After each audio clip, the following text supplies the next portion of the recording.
तो आइए आज की इस क्लास में हम लोग बात करते हैं इम्फैटिक सेंटेंस के बारे में। इम्फैटिक सेंटेंस को हिंदी में कहते हैं जोरदार वाक्य या बलदायक वाक्य। इम्फैटिक सेंटेंस को हिंदी में क्या कहेंगे? जोरदार वाक्य या बलदायक वाक्य। ठीक है, इस वाक्य की पहचान हिंदी में होती है कि इसमें अवश्य जरूर और एकदम होता है। अवश्य जरूर और क्या होता है? एकदम होता है। इस वाक्य की पहचान होती है कि हिंदी में अवश्य जरूर एकदम होगा और इंग्लिश में डू डज और डिड का प्रयोग होगा।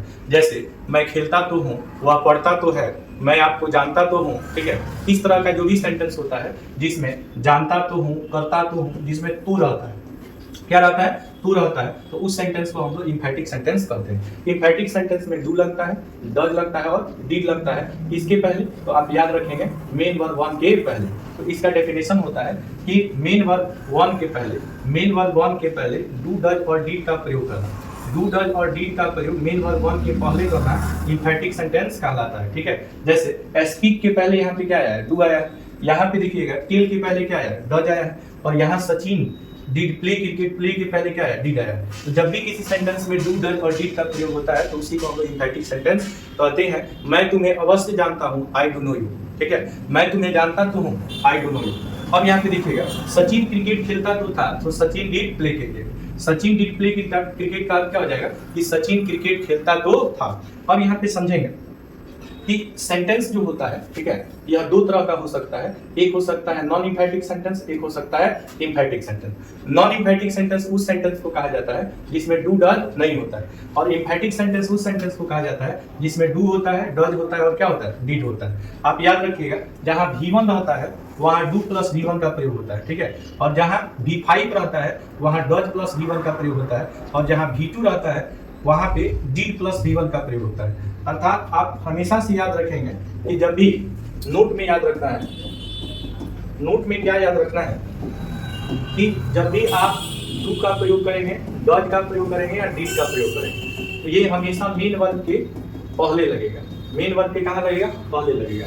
अब इसमें एक डू है और एक क्या है?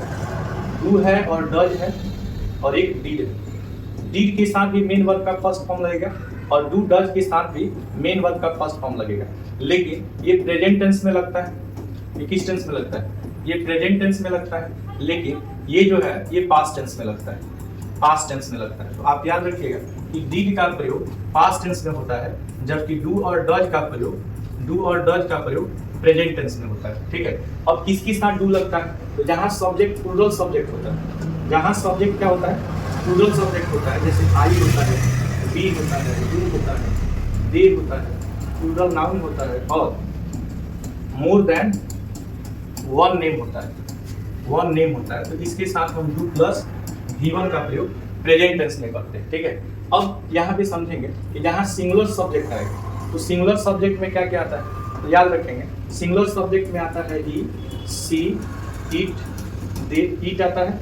इसके साथ साथ ओनली वन नेम आता है, ओनली वन नेम आता है, और सिंगुलर नाउन आता है। इसके साथ हम लोग डज प्लस V1 का प्रयोग करते हैं, और ये दोनों किस टेंस में लगता है? तो प्रेजेंट टेंस में लगता है। डू और डज का प्रयोग प्रेजेंट टेंस में किया जाता है।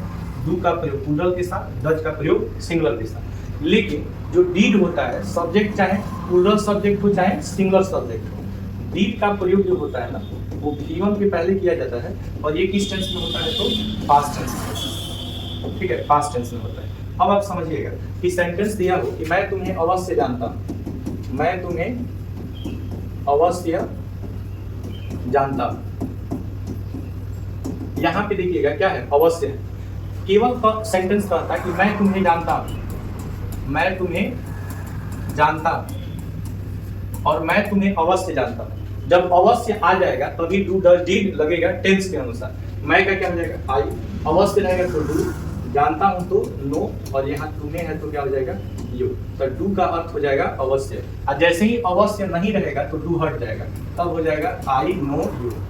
तो आई नो यू मतलब मैं तुम्हें जानता हूं, और आई डू नो यू मतलब मैं तुम्हें अवश्य जानता हूं, या मैं तुम्हें जानता तो हूं, मैं तुम्हें जानता तो हूं, ऐसे भी हो जाएगा। ठीक है, अगर कहेंगे कि वह झूठ बोलती है, वह झूठ बोलती है, तो होगा सी टेल से लाई, सी टेल से लाई। लेकिन अगर यही सेंटेंस रहे कि वह झूठ बोलती तो है, वह झूठ बोलती तो है, तब क्या करेंगे? तब हो जाएगा she does tell a lie, does tell a लाई।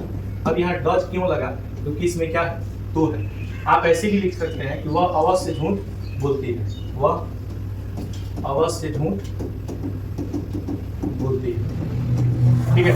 अगर है कि वह क्रिकेट खेलता तो है, वह क्रिकेट खेलता तो था, क्रिकेट खेलता तो था, अर्थात वह अवश्य क्रिकेट खेलता था।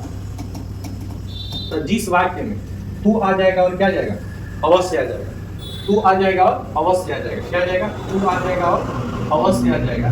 तो इस सेंटेंस में सेंटेंस टेंस के अनुसार आप किसका प्रयोग करते हैं, डू का, डज का, और किसका प्रयोग करते हैं, डिड का। किसके पहले, तो मेन वर्ब वन के ऊपर, ठीक है। तो वह क्रिकेट खेलता तो था, तो इसका हो जाएगा डिड प्ले क्रिकेट। केवल रहता है कि वह क्रिकेट खेलता था तो ही प्लेड क्रिकेट हो जाएगा, ठीक है। तो ये आपका इम्फेटिक सेंटेंस है। अब इम्फेटिक में आपको याद रखना है कि नॉन इम्फेटिक में अगर कोई सेंटेंस रहता है, नॉन इम्फेटिक में रहेगा तो इसमें कौन वर्ब लगेगा, और इम्फेटिक में रहेगा तो इसमें कौन वर्ब लगेगा, ठीक है। तो याद रखेंगे कि अगर सब्जेक्ट के साथ V1 रहेगा तो इसमें सब्जेक्ट के साथ डू प्लस V1 हो जाएगा। अगर सब्जेक्ट के साथ V5 रहेगा तो इसमें सब्जेक्ट के साथ डज प्लस V1 हो जाएगा। अगर इसमें सब्जेक्ट के साथ V2 रहेगा तो ये सब्जेक्ट के साथ डिड प्लस V1 हो जाएगा।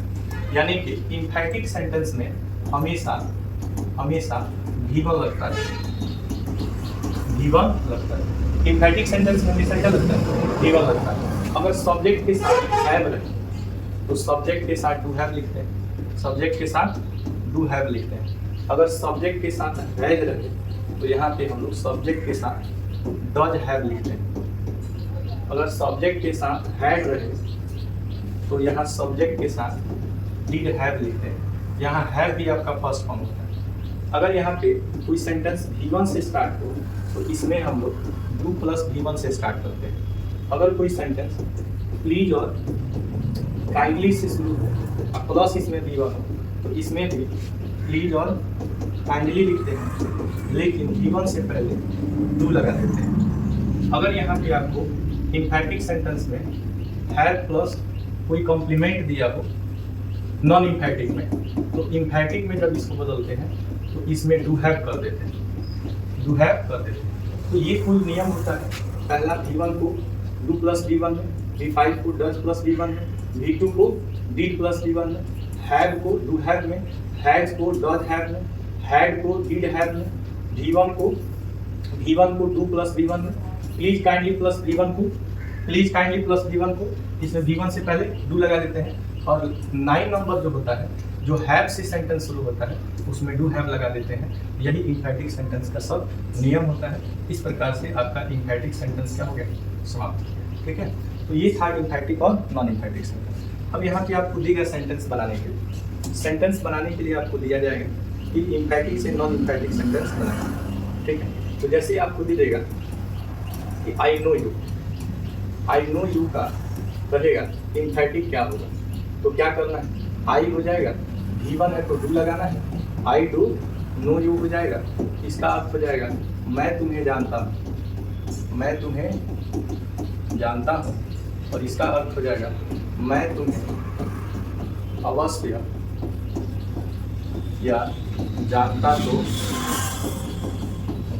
जिस वाक्य में तो होगा, अवश्य होगा, उसमें डू डज डिड लगता है, और इस तरह के सेंटेंस को इम्फेटिक सेंटेंस कहते हैं। सचिन क्रिकेट खेलता है, सचिन क्रिकेट खेलता था, क्रिकेट खेलता है, इसमें अवश्य नहीं है, तो नहीं है, तो इसको कहेंगे नॉन इम्फेटिक सेंटेंस। क्या कहेंगे, नॉन इम्फेटिक कहेंगे। तो इसका हो जाएगा सचिन प्लेड क्रिकेट,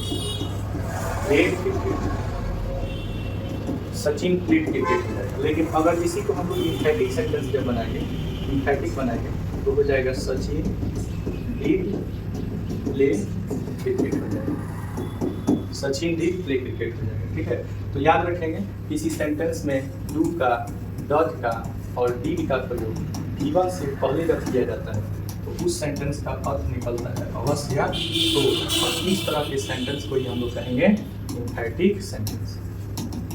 इस तरह से आपका इम्फैटिक सेंटेंस खत्म हो गया। जैसे कम टुमारो, कम टुमारो का इम्फैटिक सेंटेंस क्या होगा? तो ये V1 से स्टार्ट हो रहा है तो हो जाएगा do come tomorrow, do come tomorrow. इसका अर्थ हो जाएगा कल आना, इसका अर्थ हो जाएगा कल जरूर आना या कल अवश्य आना।